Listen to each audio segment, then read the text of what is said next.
Hi, thanks for stopping in to see what is schwa and how do I teach it.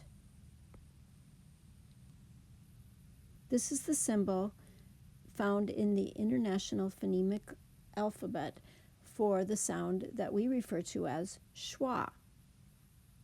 Schwa was first used by a German linguist in the 19th century.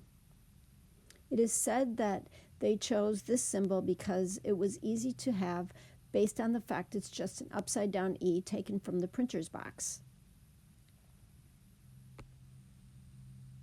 Schwa is the most frequent of all vowel sounds. The sound that we most frequently think of as the schwa sound is the in cut. However, we'll hear other pronunciations of schwa as we work through this presentation. All vowels can present as schwa. Listen to the following words and see if you can find the schwa sound. Alone, petition, resident, confess, support,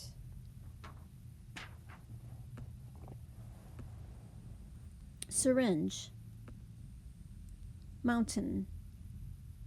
Even vowel pairs can have a schwa sound. Syllables with schwa are unstressed syllables. We have three types of syllables, stresses. We have a stressed, which would be the primary stress, a secondary stress, and an unstressed. The syllables in this word, emphasis, have all three stresses. We have a primary stress, which is bold, a secondary stress, which is in italics, and then the schwa sound in the middle, which is the unstressed syllable.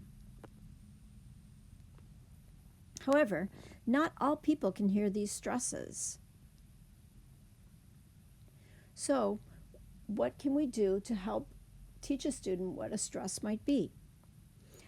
A teacher of mine once said, if you pretend you're calling your child home for dinner and you stick your head out the door like our parents did when I was a child, you would say, Pamela, Pamela. The Pam part is the longer part, and the other two syllables are schwad. Try it with your name. See if the same thing happens. Some syllables can be stressed or unstressed depending on the word.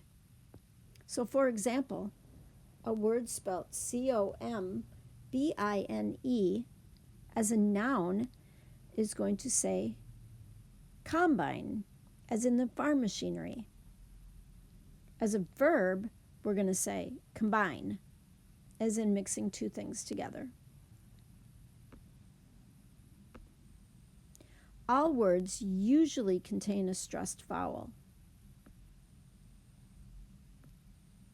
except for some function words.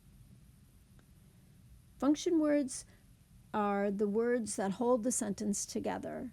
I read a paper once that called function words the thumbtacks that held a poster on the wall.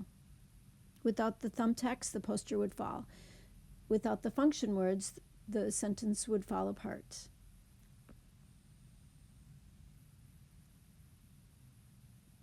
So let's look at the function words in the following screen. You will see that all of these function words are unstressed words, meaning that when we hear them in a sentence, they're going to have less emphasis, they're going to be spoken faster, smaller, quicker. Sometimes the vowels and the consonants run together and just do a sound that maybe in isolation we would never even recognize as the actual word. The, what, was, does, of are all function words with schwa sound. Many words in speech will be both stressed and unstressed.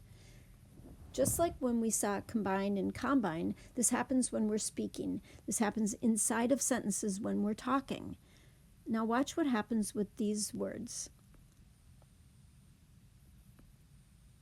Fill the can. Now watch what happens with can in the next sentence. Can I go? Because the important part of the sentence is not C-A-N. We say it lesser, quicker, and quieter. Notice the two do's in this sentence.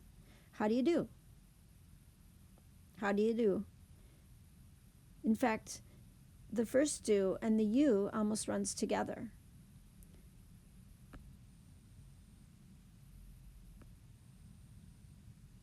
Now, depending on how I want to say this sentence, it could sound like, what do you want? Or I could say, what do you want? Which changes the emphasis of the sentence. Now listen for this next sentence, the same word, you. Thank you. What do you want? Thank you. The variation of schwa pronunciation is dependent on the surrounding consonants. So that sound that we were hearing earlier, whether it's a I or an a, depends on what the consonants are around the word. Let's listen to these words. Total. Button. Enjoy. Pencil. Golden. Crackle. Consonant LE as a schwa. You will find that schwa in most 2 or more syllable words. However, as in all of our rules, usually and always don't apply. Compound words are excluded from this generalization. Now, think of the word that we ran into earlier, golden. How did we say the EN in golden? I kind of tell my students it's almost a swallowed sound. We say it so fast we go golden. We barely hear a vowel at all. Now say the compound word pigpen. We say pen. We do not swallow those 2 letters, those last 2 EN letters. This is a great example of how compound words are not 2-syllable words. They are 2 words put together to make 1 word. My favorite schwa is the syncopated schwa. It's a deletion of syllables. The spelling does not align with the pronunciation at all. So we're going to look at the word, we're going to divide the word, and we're going to hear the word. Divided, pronounced. Chocolate. We have 3 syllables, but we only say 2. Written, divided, spoken, separate. Written, divided, spoken, camera.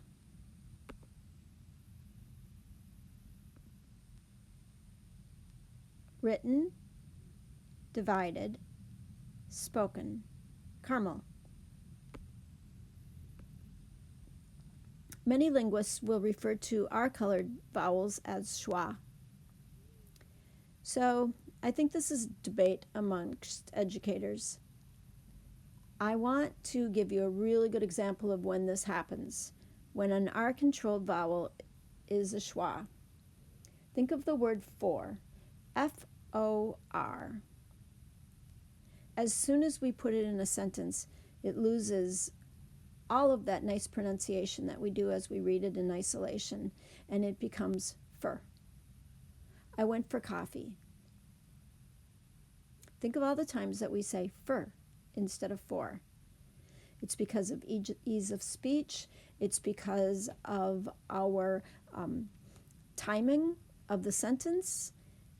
And it's because when we speak, English is a stress time language.